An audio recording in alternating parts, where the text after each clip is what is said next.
നമസ്കാരം. സംസ്കൃതിയുടെ ഓൺലൈൻ ക്ലാസ്സിലേക്ക് എല്ലാവർക്കും സ്വാഗതം. ഞാൻ ഇന്ന് പഠിപ്പിക്കാൻ പോകുന്നത് 7ാം ക്ലാസ്സിലെ ഫസ്റ്റ് ചാപ്റ്റർ ആയിട്ടുള്ള how far is the river എന്ന് പറയുന്ന ഒരു ഷോർട്ട് സ്റ്റോറിയാണ്. So how far is the river it is a short story which written by Ruskin Bond. Ruskin ബോണ്ടിനെ പറ്റി അറിയാം. ഹി ഈസ് ബോൺ ഇൻ 1934, 1934 ജനിച്ചത്. ഹി ഈസ് ആൻ ഇന്ത്യൻ, ഒരു ഇന്ത്യനാണ്. പക്ഷെ അദ്ദേഹം എല്ലാ വർക്കുകളും ഇംഗ്ലീഷാണ് എഴുതിക്കൊണ്ടിരിക്കുന്നത്. പിന്നെ അദ്ദേഹത്തിൻ്റെ ഓൾമോസ്റ്റ് എല്ലാ വർക്ക്സും കുട്ടികൾക്ക് വേണ്ടിയാണ് എഴുതിയിട്ടുള്ളത്. നോവൽസ്, പോയംസ്, അങ്ങനെ ഒരുപാട് വർക്കുകൾ അദ്ദേഹം എഴുതിയിട്ടുണ്ട്. ഏകദേശം ഒരു 500ഓളം ഷോർട്ട് സ്റ്റോറീസ് റസ്കിൻ ബോണ്ട് എഴുതിയിട്ടുണ്ട്. പത്മഭൂഷണം, പത്മശ്രീ, അങ്ങനെ ഒരുപാട് അവാർഡ്സ് കിട്ടിയിട്ടുണ്ട്. ഓക്കെ, നമുക്കിനി നേരെ നമ്മുടെ ഷോർട്ട് സ്റ്റോറിയോട് വരാം. How far is the river. Actually ഇതെന്ന് പറയുന്നത്, ഇതിൽ പ്രധാനമായിട്ടും ഉള്ള ക്യാരക്ടേഴ്സ് എന്ന് പറയുന്നത് ഒരു ലിറ്റിൽ ബോയ് ഉണ്ട്, അത് കണക്കൊരു വുഡ്കട്ടറുണ്ട്, ഒരു ഗേൾ ഉണ്ട്, ആൻഡ് ഒരു വില്ലേജ് ബോയ് ഉണ്ട്. ഇത്രയാണ് പ്രധാനപ്പെട്ട ക്യാരക്ടേഴ്സ്. പിന്നെ ഈ ഒരു സ്റ്റോറിയിൽ ഒരുപാട് നേച്ചർ ഡിസ്ക്രിപ്ഷൻസ് വരുന്നുണ്ട്. ഓരോ ക്യാരക്ടേഴ്സിൻ്റെയും ഫിസിക്കൽ അപ്പിയറൻസും വരുന്നുണ്ട്. നമ്മൾ വായിക്കുമ്പോൾ അത് കുറച്ചും കൂടെ ശ്രദ്ധ കലർത്തി കൂടെ വായിക്കുക. ഓക്കെ, നമുക്കിനി ടെക്സ്റ്റിലോട്ട് പോകാം. How far is the river by Ruskin Bond. Between the boy and the river stood a mountain. The boy was young and the river was small, but the mountain was big. അതായത് കഥയിലെ ആൺകുട്ടിക്കും ഒരു ചെറിയ പുഴയ്ക്കും ഇടയിൽ ഒരു വലിയൊരു പാറയുണ്ട്. ആ കുട്ടി എന്ന് പറയുന്നത് വളരെ ചെറിയ കുട്ടിയാണ്. മൗണ്ടൻ ഇറ്റ് വാസ് ബിഗ് ആണ്. The thickly forested mountain hid the river, but the boy knew it was there. He had never seen the river with his own eyes, but from the villages he had heard of it, of the fish in its water and its rocks. He wished to touch the water and know it personally. So അതായത് ആ കുട്ടിയുടെ ആഗ്രഹം എന്ന് പറയുന്നത്, ആ കുട്ടിക്ക് ആ മൗണ്ടനിലുള്ള ഒരു പുഴ, ചെറിയ പുഴ കാണണമെന്നാണ്. പക്ഷേ ആ കുട്ടി ഇതുവരെയായിട്ടും നേരിട്ടൊന്നും കണ്ടിട്ടില്ല. നാട്ടുകാർ പറയുന്ന ഒരു ജസ്റ്റ് ഒരു കേൾവി, അത് മാത്രമേ അവനുള്ളൂ. പക്ഷെ അവന് ആ പുഴയെ തൊട്ടറിയുവാനും അല്ലെങ്കിൽ പേഴ്സണലായിട്ട് അറിയാനാണ് അവൻ്റെ ആഗ്രഹം. He stood in front of his house on the hill opposite the mountain. He gazed across the valley, dreaming of the river. തൻ്റെ വീടിൻ്റെ മുന്നിൽ നിന്നുകൊണ്ട് അവൻ്റെ ഓപ്പോസിറ്റ് കാണുന്ന ആ ഒരു മൗണ്ടൈനെ നോക്കിക്കൊണ്ട് അവൻ്റെ ആഗ്രഹങ്ങൾ ഇങ്ങനെ ചിന്തിക്കുകയാണ്. He was about 12 years old, a sturdy boy with untidy black hair and shining black eyes. He had fine features and clear brown skin, but his hands and feet were rough and scratched. So അവൻ്റെ physical appearance ആണ്. 12 വയസ്സുണ്ട്, ഒരു സ്റ്റർഡി boy, strong ആയിട്ടുള്ളൊരു ആൺകുട്ടിയാണ്. പിന്നെ untidy hairs ഉണ്ട്. പിന്നെ അവൻ്റെ കണ്ണുകൾ എന്ന് പറഞ്ഞാൽ വളരെ ഷൈനിങ് ആണ്. പിന്നെ അവൻ്റെ സ്കിൻ ബ്രൗണിയാണ്. അങ്ങനെ ഒരുപാട് ഫിസിക്കൽ ഫീച്ചേഴ്സ് അവിടെ പറയുന്നുണ്ട്. അതുപോലെ തന്നെ പറയുന്നുണ്ട്, he was barefooted, not because he couldn't afford shoes, but because he liked the feel of warm stone and cool grass. അവൻ ബെയർ ഫൂട്ടഡാണ് എന്ന് വെച്ചാൽ നഗ്നപാതനായിട്ടാണ് നടക്കുന്നത്. അല്ലാതെ അവന് ചെരുപ്പോ അങ്ങനെയൊന്നും ഇല്ലാഞ്ഞല്ല. അവൻ എപ്പോഴും ആ ഒരു സ്റ്റോണിൻ്റെയും ഗ്രാസിൻ്റെയും ഒക്കെ തന്നെ ആ ഒരു ഊഷ്മളമായിട്ടുള്ള ആ ഒരു സ്പർശനം അവന് അറിയണം. അതിന് വേണ്ടിയിട്ട് അവൻ ചെരുപ്പില്ലാതെ നടക്കുന്നത്. It was 11 o'clock and he knew his parents wouldn't return home till evening. സമയം ഒരു 11 മണിയായി. അവനറിയാം അവൻ്റെ പാരൻസ് സന്ധ്യ മയങ്ങി എത്തോളെന്ന് അറിയാം. There was a loaf of bread he could take with him, and on the way he might find some fruits. Here was the opportunity.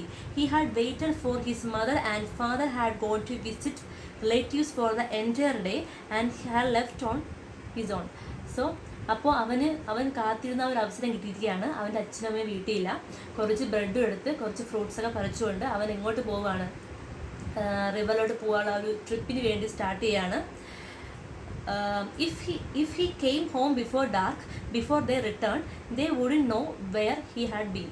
തൻ്റെ അച്ഛനമ്മയും വരുന്നതിന് മുന്നേ തന്നെ ഇവൻ റിവറിൽ പോയിട്ട് തിരിച്ച് വരികയാണെങ്കിൽ വേറൊരു പ്രശ്നം ഉണ്ടാകത്തില്ല. അവൻ അങ്ങോട്ട് പോവുകയാണ്. He went into the house and wrapped the loaf in a newspaper.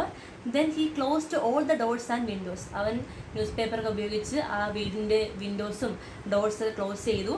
The path to the river dropped steeply into the valley.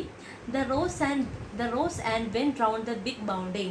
It was frequently used by the villagers, the woodcutters, milkmen, and the mule drivers, but there were no villages beyond the mountain or near the river. അപ്പം ഇനി ആ റിവറിലോട്ടുള്ള ഡയറക്ഷനാണ് പറയുന്നത്. ഒരു ചെറിയൊരു Valley കൂടെയാണ് പോകുന്നത്, കുത്തനെയുള്ളൊരു Valley കൂടെയാണ് പോകുന്നത്.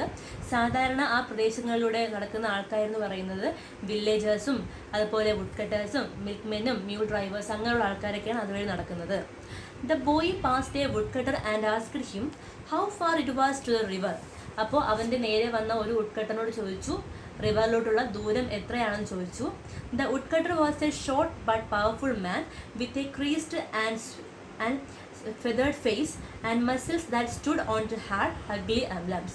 അത് കണക്ക് തന്നെ ആ വുഡ് കട്ടറിൻ്റെ അപ്പിയറൻസ് അവിടെ പറയുന്നുണ്ട്.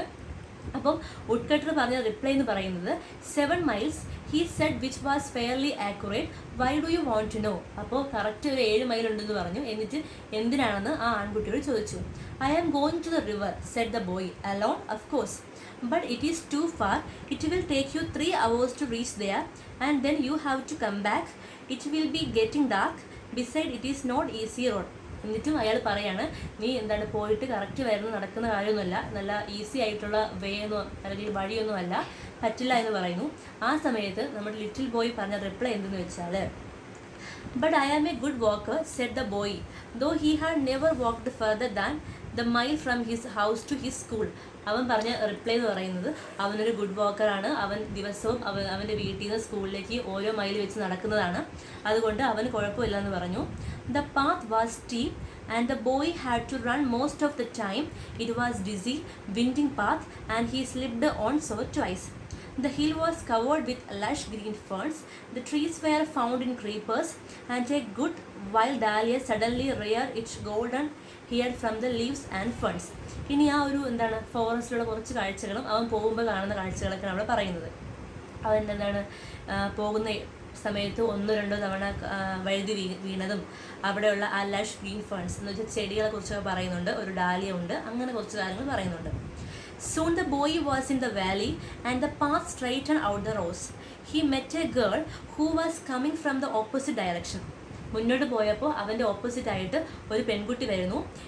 She held a long curved knife with which she had been cutting grass. The bangles she wore made music when she moved her hands, and it was a though the ants spoke a language of their own. അപ്പം അവളുടെ കയ്യിൽ ഒരു curved ഷേപ്പായിട്ടുള്ള നൈഫുണ്ട്. അവൾ അത് എന്താണ് പുല്ല് ചെത്താൻ വേണ്ടി വന്നതാണ്. അത് കണക്ക് തന്നെ അവൾ ഓരോ മൂവിങ്ങിലും അവൾ ഓരോ ചലനത്തിലും അവളുടെ കൈ കിടക്കുന്ന വളകൾ അനങ്ങുമ്പോൾ ഒരു പ്രത്യേക ഒരു മ്യൂസിക്, ഒരു ശബ്ദമൊക്കെ അവിടെ ഉണ്ടാകുന്നുണ്ട്. അപ്പം എന്നിട്ട് വീണ്ടും ആ ആൺകുട്ടി അവളോട് ചോദിക്കുകയാണ് how far is to the river, റിവറിൻ്റെ അടുത്തേക്ക് ഇനി എത്ര ദൂരമുണ്ട്. ആസ്ക്ഡ് ദ ബോയ് ചോദിച്ചു. The girl had obviously never been to the river, or she may have been thinking of another one, because she said 20 miles without any hesitation. അപ്പോൾ ആ പെൺകുട്ടിക്ക് actually ആ ഒരു റിവറിനെ പറ്റി ഒന്നും അറിയത്തില്ല. എന്നിട്ട് അവൾ പറയാണ് ഏകദേശം ഒരു 20 മൈൽസ് എങ്കിലും ഉണ്ട്, വിത്തൗട്ട് എനി ഹെസിറ്റേഷൻ, ഒരു എന്താണ് കൂസലും ഇല്ലാതെ അവൾ പറയാണ് ഏകദേശം ഒരു 20 മൈലെങ്കിലും ദൂരം കാണും. The boy laughed and ran down the path. A parrot suddenly screeched, flew low over his head, a flash of red and green. The bird disappeared among the tree. അപ്പോൾ വീണ്ടും ആ ആൺകുട്ടി ചിരിച്ചിട്ട് മുന്നോട്ട് പോയി. അപ്പോൾ ഒരു പാരറ്റ് വരുന്നു. ആ പാരറ്റിൻ്റെ അപ്പിയറൻസ് ഒക്കെ അവിടെ പറയുന്നുണ്ട്. പെട്ടെന്ന് മരങ്ങൾക്കിടയിലേക്ക് അത് അപ്രത്യക്ഷമായി പോയി. A trickle of water came from the hillside and the boy stopped to drink. The water was cold and sharp but very refreshing. അതായത് ഇനി അവൻ മുന്നോട്ട് പോയപ്പോഴേക്കും കുറച്ച് ട്രിക്കിൾ ഓഫ് വാട്ടർ, കുറച്ച് വെള്ളം ഹിൽ സൈഡിൽ നിന്ന് വന്ന് വീണു. ആ വെള്ളം എന്ന് പറയുന്നത് നല്ല കോൾഡും ഷാർപ്പും ആണ്, നല്ല റിഫ്രഷിങ് ആണ്. അങ്ങനെ അവനത് കുറച്ച് എന്ത് ചെയ്തു, അവന് ദാഹം തീർക്കാൻ വേണ്ടി കുടിക്കുകയാണ്. However, it seemed to have the effect of making him more thirsty. The sun was striking his side of the hill and the dusty path became hotter, the stones scorching the boy's feet. He was sure he had gone halfway. He had walked for over an hour. ഏകദേശം 1 മണിക്കൂറിന് അവൻ നടക്കുകയാണ്. അവൻ നടക്കുമ്പോൾ ആ ഒരു കൂളായിട്ടുള്ള പ്ലേസൊക്കെ ഹോട്ടാവാൻ തുടങ്ങി. എന്നിട്ടും അവൻ മനസ്സിൽ വിചാരിക്കുകയാണ് ഞാൻ എൻ്റെ ട്രിപ്പിൻ്റെ ഒരു പകുതിയോളം ദൂരം താണ്ടിയെന്ന് വിചാരിക്കുകയാണ്. Presently he saw another boy ahead of him. അടുത്തത് മൂന്നാമത് അവൻ കാണുന്നത് ഒരു ആൺകുട്ടിയാണ്. Driving a few horse down the path. ആ വഴി കൂടെ ഒരു കുറച്ച് ആടിനെയും മേയിച്ചുകൊണ്ട് വരികയാണ്. How far is the river, he asked. എത്ര ദൂരമുണ്ടെന്ന് അവൻ ചോദിച്ചു. The village boy smiled in a friendly way and said, "Oh, not just around the next hill and straight down." അപ്പോൾ അവൻ പറയുകയാണ് ഇനി കുറച്ച് ദൂരമേ ഉള്ളൂ എന്ന് പറഞ്ഞ് അവർ വീണ്ടും മുന്നോട്ട് പോകുന്നു. The boy feeling hungry, ആ കുട്ടിക്ക് വീണ്ടും വിശക്കുന്നു. Unwrapped his loaf of bread and broke it off, offering one portion to the village boy. They sat on the hillside and ate in silence. ആ വന്ന വില്ലേജ് ബോയ്ക്കും കൂടെ ഫുഡ് കൊടുത്തിട്ട് അവർ ഒരുമിച്ച് കഴിക്കുന്നു. അപ്പോഴും അവിടെ എന്താണ് ഒരു സൈലൻസ്, ഒരു നിശബ്ദത അവിടെ ഉണ്ടാകുന്നുണ്ട്. When they had finished, they walked on together and began talking. The boy did not notice the smarting of his feet and the heat of the sun and the distance he had covered and the distance he had yet to cover. But after some time, his companion had to diverge along another path and the boy was once more on his own. അവർ food കഴിച്ചിട്ട് ഒരുമിച്ച് പോകുന്നു, പരസ്പരം സംസാരിക്കുന്നു. എന്നിട്ടും അവരെന്താണ് ഒരു ചെറിയ ഡിസ്റ്റൻസും സൈലൻസൊക്കെ തന്നെ ഉണ്ട്. ആ വില്ലേജ് ബോയ് അവൻ്റെ ഡയറക്ഷൻ എത്തിയപ്പോഴേക്കും വഴിതിരിഞ്ഞ് പോവുകയും ചെയ്തു. He missed the village boy. He could not be seen. His own home was also hidden from view by the side of the mountain. The river was not sight either. He began to feel discouraged. He was sorry he had finished the bread he might want later. മുന്നോട്ട് പോകുന്തോറും ചെറിയ സംശയങ്ങൾ അവനുണ്ടാകുന്നുണ്ടെങ്കിലും എന്തൊക്കെയോ ഒരു ഡിസ്കറേജസും അവനുണ്ടാകുന്നുണ്ട്. He was determined to see the river. He walked on along the hot, dusty, stony path, past mud hut and terraced field, until there were no more fields or hut, only forest and sun and loneliness. Now there was no mean or any sign of man influence, only trees and rocks and humble and flowers, only silence. So അങ്ങനെ ഒരുപാട് ദൂരം അവൻ താണ്ടിയിട്ടും അവൻ അവസാനം ഒരു silence മാത്രമേ ഉള്ളൂ. എന്നിട്ടും അവനൊരു ഡിറ്റർമിനേഷൻ ഉണ്ട്. അവൻ ആ റിവറിൻ്റെ അടുത്ത് എത്തിച്ചേരുമെന്നുള്ളൊരു ഡിറ്റർമിനേഷൻ അവന് ഉണ്ട്. The silence was impressive and little frightening. അവിടെ ഉണ്ടാകുന്ന ആ ഒരു നിശബ്ദത എന്ന് പറയുന്നത് ഇംപ്രസീവുമാണ്, അതുപോലെ കുറച്ച് പേടിപ്പെടുത്തുന്നതുമാണ്. It was different from the silence of a room or street. It was the silence of space, of the unknown, the silence of God. ഇനി സൈലൻസിനെ പറ്റി പറയാണ്. ചിലപ്പോൾ ഒരു സ്പേസിൻ്റെ സൈലൻസ് ആയിരിക്കും, അല്ലെങ്കിൽ സൈലൻസ് ഓഫ് ഗോഡ് ആയിരിക്കും. Then, as the boy rounded a sharp bend, the silence broke into sound. കുറച്ചുകൂടെ മുന്നോട്ട് പോയപ്പം ആ സൈലൻസിൽ നിന്നും ഒരു സൗണ്ട് ഉണ്ടാവാൻ തുടങ്ങി. A sudden roaring sound, the sound of the river. Far down in the valley, the river trembled over rocks. The boy gasped. They began to run. He slipped and stumbled, but still he ran. അവൻ എത്തിയത് ആ പുഴയ്ക്കരികിലായിരുന്നു. Then he passed ankle deep in the painfully cold mountain water, and then water was blue and white and wonderful. അവൻ ആ പുഴയ്ക്കരികിലെത്തി. അവിടെയുള്ള വെള്ളവും കണ്ടു. ആ വെള്ളം എങ്ങനെയെന്ന് വെച്ചാൽ ബ്ലൂവും വൈറ്റും അങ്ങനെയൊക്കെ ആയിരുന്നു. അങ്ങനെ അവസാനം അവൻ്റെ അവസാനത്തെ ആ ഡെസ്റ്റിനി അല്ലെങ്കിൽ ആ ഒരു ലക്ഷ്യസ്ഥാനത്തേക്ക് എത്തിച്ചേർന്നു. ഇവിടെ എന്ന് പറയുന്നത് ആ ആൺകുട്ടിയും പ്രകൃതിയും ആ റിവർ അതൊക്കെ തമ്മിലുള്ള ഒരു റിലേഷനാണ്. പിന്നെ ആ ഒരു എന്താണ് മോസ്റ്റ് നമുക്ക് പറയുമ്പോൾ ആ ഒരു സൈലൻസിനെ കുറിച്ച് പറയുന്നുണ്ട്. ദ ഗോഡ് ഓഫ് സൈലൻസ് അല്ലെങ്കിൽ സൈലൻസ് ഓഫ് ഗോഡ് എന്നാണ് പറയുന്നത്.